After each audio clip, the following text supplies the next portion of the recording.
നമസ്കാരം. ഇനി തെരഞ്ഞെടുപ്പുകളിൽ മത്സരിക്കാനില്ല എന്ന് മെട്രോമാൻ ഇ ശ്രീധരൻ. മത്സരരംഗത്തേക്ക് ഇനിയില്ല, സജീവ രാഷ്ട്രീയത്തിലേക്കും ഇല്ല എന്ന് അദ്ദേഹം പറഞ്ഞു. ഷാഫി പറമ്പിൽ വടകര ലോക്സഭാ മണ്ഡലത്തിൽ വിജയിച്ചതോടെ ഉപതെരഞ്ഞെടുപ്പിലേക്ക് നീങ്ങുന്ന പാലക്കാട് നിയമസഭാ മണ്ഡലത്തിൽ ഇ ശ്രീധരൻ 2021 തെരഞ്ഞെടുപ്പിൽ 2ാം സ്ഥാനത്ത് എത്തിയിരുന്നു. ഇഞ്ചോടിച്ച് മത്സരത്തിൽ 3859 വോട്ടിന്റെ ഭൂരിപക്ഷത്തിനാണ് UDF സ്ഥാനാർത്ഥിയായ ഷാഫി പറമ്പിൽ ഇ ശ്രീധരനെ പരാജയപ്പെടുത്തിയത്. BJPയുടെ നാഷണൽ എക്സിക്യൂട്ടീവ് അംഗമാണ് ഇപ്പോൾ ഇ ശ്രീധരൻ. പ്രമുഖരെ മത്സരരംഗത്തിറക്കി നേട്ടം കൊയ്യാനാണ് ഇ ശ്രീധരനെ BJP നിയമസഭയിലേക്ക് മത്സരിപ്പിച്ചത്. ഒ രാജഗോപാലിന് പിന്നാലെ ഇ ശ്രീധരനിലൂടെ 2ാമത്തെ നിയമസഭാ തെരഞ്ഞെടുപ്പ് വിജയമായിരുന്നു ലക്ഷ്യം. കഴിഞ്ഞ നിയമസഭാ തെരഞ്ഞെടുപ്പിൽ ഷാഫി പറമ്പിൽ പാലക്കാട് മണ്ഡലത്തിൽ 54,079 വോട്ടുകൾ നേടിയപ്പോൾ ഇ ശ്രീധരന് 50,220 വോട്ട് ലഭിച്ചു. LDF 3ാം സ്ഥാനത്തായി.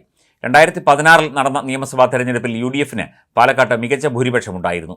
17,483 വോട്ടിന്റെ ഭൂരിപക്ഷമാണ് അന്ന് ഷാഫി പറമ്പിലിന് ലഭിച്ചത്. NDA സ്ഥാനാർത്ഥി ശോഭാ സുരേന്ദ്രൻ 2ാമതെത്തി. LDF സ്ഥാനാർത്ഥി NN കൃഷ്ണദാസ് 3ാം സ്ഥാനത്തായി. ഇ ശ്രീധരൻ മത്സരിച്ചതോടെ BJP വോട്ട് വിഹിതം കൂടി. മുംബൈ പോർട്ടസിൽ സബ് എഞ്ചിനീയർ ആയിരിക്കെ 1954 എക്സിക്യൂട്ടീവ് എഞ്ചിനീയറായിട്ടാണ് ഇ ശ്രീധരൻ റെയിൽവേയിൽ ചേർന്നത്. പാമ്പൻ പാലത്തിന്റെ പുനർനിർമ്മാണത്തിലൂടെ അദ്ദേഹം ശ്രദ്ധിക്കപ്പെട്ടു. രാജ്യത്തെ സാങ്കേതിക നിർമ്മാണ മേഖലയിൽ ദീർഘകാലത്തെ പ്രവർത്തന പരിചയമുണ്ട് ഇ ശ്രീധരന്. Railway general manager, Konkan railway CMD, Cochin shipyard CMD, Delhi metro MD, രാജ്യത്തെ മറ്റ് 13 നഗരങ്ങളിലും മെട്രോ റെയിൽ നിർമ്മാണത്തിന്റെ മേധാവി എന്നീ നിലകളിൽ അദ്ദേഹം സേവനമനുഷ്ഠിച്ചു. അതേസമയം തൃശൂർ കൊച്ചി അല്ലെങ്കിൽ ഷൊർണൂർ കൊച്ചി ഹൈസ്പീഡ് റെയിൽ തൃശൂരിന് ഏറെ ഗുണകരമായേക്കാവുന്ന പദ്ധതിയാണെന്ന് മെട്രോമാൻ ഇ ശ്രീധരൻ നേരത്തെ വ്യക്തമാക്കിയിരുന്നു. ഇത് നടപ്പിലായാൽ തൃശൂരിൽ നിന്ന് കൊച്ചിയിലേക്ക് അരമണിക്കൂറും നെടുമ്പാശ്ശേരിയിലേക്ക് 20 മിനിറ്റും മതി. പല കേന്ദ്ര സർക്കാർ പദ്ധതികളും നമ്മുടെ വാതിൽക്കൽ വന്നു നിൽക്കുന്നുണ്ട്, ഉള്ളിലേക്ക് കയറ്റി വിടേണ്ട ആവശ്യമേ ഉള്ളൂ എന്നും ഇ ശ്രീധരൻ വ്യക്തമാക്കിയിരുന്നു. തെരഞ്ഞെടുപ്പിന് മുൻപ് NDA സംഘടിപ്പിച്ച ലോക്സഭാ മണ്ഡലം വികസന രേഖാ ചർച്ചയിൽ പങ്കെടുത്ത് സംസാരിക്കവെയാണ് അദ്ദേഹം ഇങ്ങനെ പറഞ്ഞത്.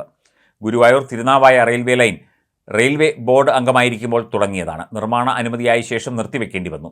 കഴിഞ്ഞ 24 കൊല്ലമായി അത് അനങ്ങിയിട്ടില്ല. പിന്നീട് ഹൈസ്പീഡ് ലൈൻ ആക്കാനുള്ള പദ്ധതിയാക്കി.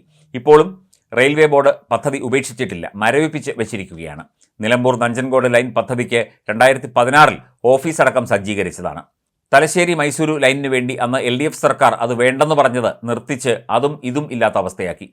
നടപടി വീണ്ടും ആരംഭിച്ചിട്ടുണ്ട്. പദ്ധതി നടപ്പിലായാൽ 8 മുതൽ 10 മണിക്കൂർ വരെ യാത്രാസമയം ലാഭിക്കാൻ കഴിയും. 5 വർഷത്തിനകം എല്ലാ ലെവൽ ക്രോസിംഗുകളും നിർത്തലാക്കണമെന്ന് റെയിൽവേ ബോർഡ് തീരുമാനമെടുത്തിട്ട് വർഷം 3 കഴിഞ്ഞിട്ടും കേരളത്തിൽ ഒന്നുപോലും മാറ്റിയിട്ടില്ല. സംസ്ഥാനം ചെയ്യേണ്ടെന്നും മുഴുവൻ ചെലവും വഹിച്ച് തങ്ങൾ തന്നെ ചെയ്യാമെന്നും ബോർഡ് തീരുമാനിച്ചത് അതുകൊണ്ടാണെന്നും ഇ ശ്രീധരൻ വ്യക്തമാക്കിയിരുന്നു.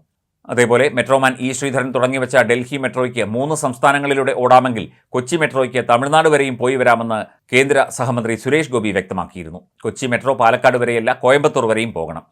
എത്ര അനുബന്ധ തൊഴിലുകളായിരിക്കും ഇതുമൂലം നാട്ടിൽ ഉണ്ടാകുന്നത്? ഇ ശ്രീധരനെ തിരിച്ചുകൊണ്ടിരുത്തിയാൽ കേരളത്തിന് വേണമെങ്കിൽ അത് ചിലപ്പോൾ തിരുപ്പൂർ വരെ നീട്ടുന്ന മെട്രോ റെയിലായി മാറ്റാമെന്നും തെക്കോട്ട് കായംകുളം വരെയും ആകാമെന്നും സുരേഷ് ഗോപി വ്യക്തമാക്കിയിരുന്നു.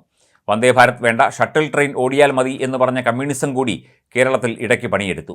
ആലപ്പുഴ വഴി വന്ദേ ഭാരത് വേണ്ട എന്നും പറഞ്ഞു. ഇതെല്ലാം ചോദ്യം ചെയ്യപ്പെടേണ്ട കാര്യങ്ങളല്ലേ എന്നും അന്ന് സുരേഷ് ഗോപി ചോദിച്ചിരുന്നു.